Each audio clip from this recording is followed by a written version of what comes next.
So you just learned about the subclass known as Demoknight and think it's going to be quite funny if you can get a killstreak going with him. Well then, I have the guide for you. How yinz doing? I'm Ian, and this is my TF2 How to Killstreak series, where we look at the best and worst TF2 has to offer and show you how to get a killstreak with it, because everything is a bad idea until it works. Today we will be covering the Demo Man's shields, so without further ado, let's get into it.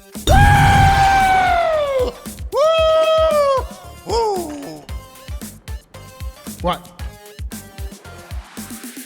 To start, we will go over the universal traits of the shields before covering what makes them special in relation to one another. At the cost of your sticky bombs, you gain a shield, which grants you varying degrees of resistance against explosives and fire damage.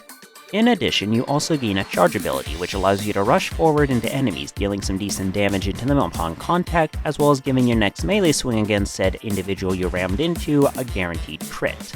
This ability is not only an excellent 1-2 combo with your melee of choice, but is also an invaluable escape tool for when you're low on health and want to get back to a health pack, or if you want to get out of spawn faster due to your team's engineer being incapable of building a teleporter due to either a lack of skill or a lack of existing in the first place. When it comes to what melee to use alongside the shields, there's really no wrong answer if you're looking for a good time. Frankly speaking, the Demo Man has so many amazing melee weapons to choose from, it's pretty much impossible to go over them in their entirety without this video being over an hour long. And frankly, they all deserve videos in their own right for the most part. So instead of trying to explain why every single sword is a great idea to use alongside a shield in this game, I will instead briefly go over the melee weapons the Demo Man has that are suboptimal for those of you trying to get a killstreak. The Pain Train, despite being a great weapon, is ill-advised for those of you going for a killstreak. This is because it grants you the ability to cap the point at the same speed as a scout, but at the cost of a 10% damage vulnerability from bullets. This makes the Pain Train ideal for those of you who want to cap the point and win the game, but less than ideal for those of you trying to go on a kill streak and stay alive.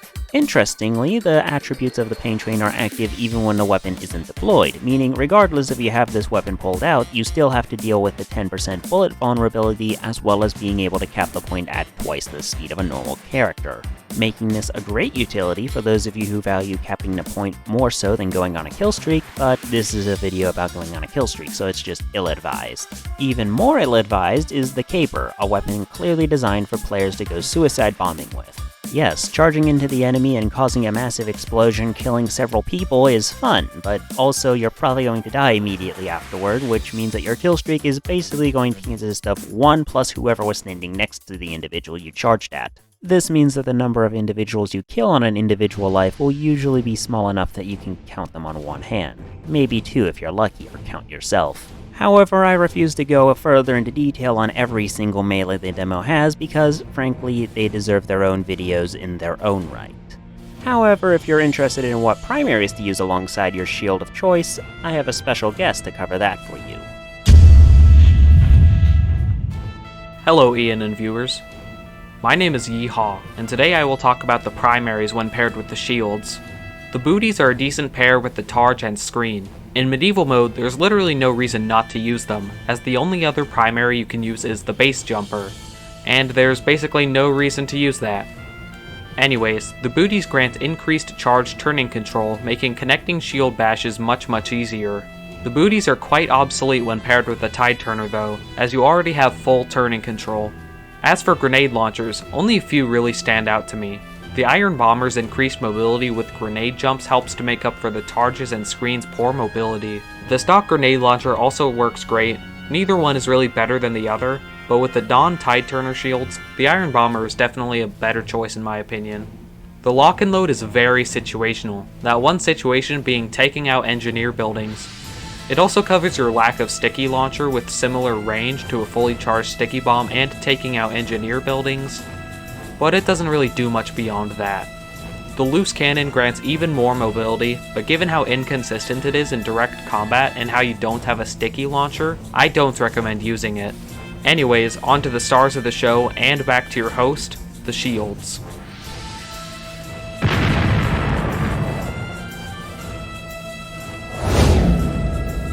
The Chargin Targe is likely the first shield a player will come across in the game since it can be acquired from the Demo Milestone 1 achievement, and is the best of the shields for those looking for survivability above all else.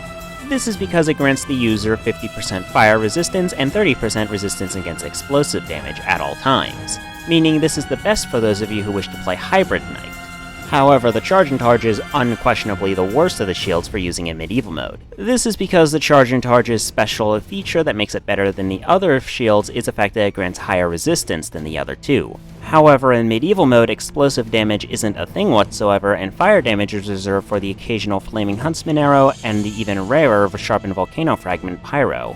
And fire damage is not something you need to really think about too much whenever you're using the shields, since charging with them whatsoever will extinguish whatever fire is on you at the time.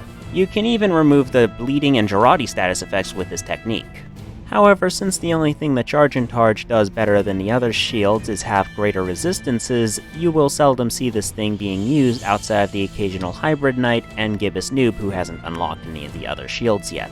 As a result, I only recommend the Chargin Targe to the players who are finding themselves being able to consistently get kills with their pipes, but are struggling to survive against fire and blast damage. However, if you intend to be charging straight into people's faces with your melee of choice rather than using your shield as a tool for survivability, you're gonna like this next shield more.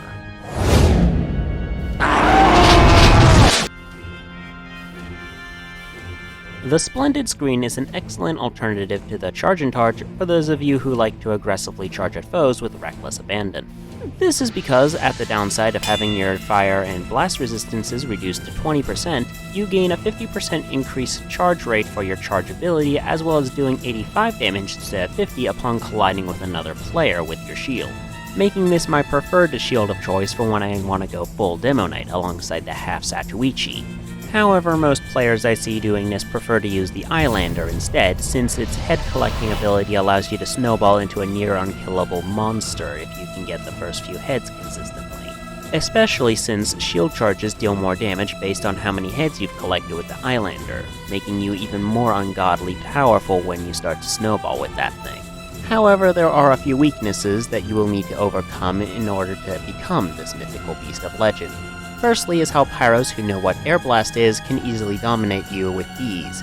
Even back in my Gibbous noob days, I was able to effortlessly dominate Demoknights, since charging straight at your opponent makes it very easy for them to be air blasted into a corner and then forced to suffer as I slowly kill you with Afterburn, air blasting you in a corner over and over again so it takes as long as possible to kill you for my own amusement, only stopping occasionally when a spy decides to try to walk between us, failing to understand that invisible and invincible are two separate words. The second challenge you will need to overcome is how linear your mobility with the shields can be.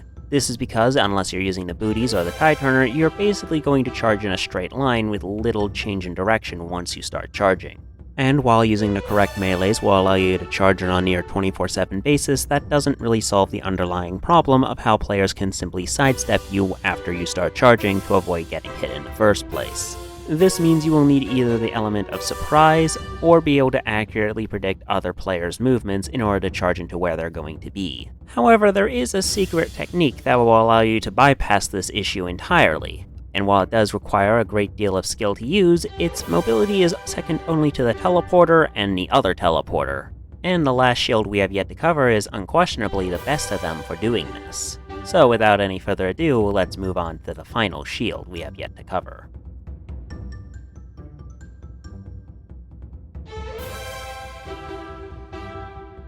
The Tide Turner is the best of the shields for those of you who prioritize mobility above all else.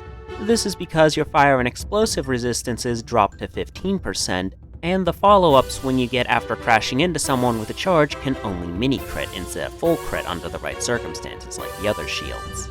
To compensate for these downsides relative to the other shields, you get 75% of your charge refilled upon a melee kill, and better still, you gain a far greater degree of control over what direction you're going in while charging, meaning you don't need the booties in order to make sure you're not just charging in a straight line. This enhanced mobility also makes this shield the best choice for those of you who wish to engage in the art known as shrimping.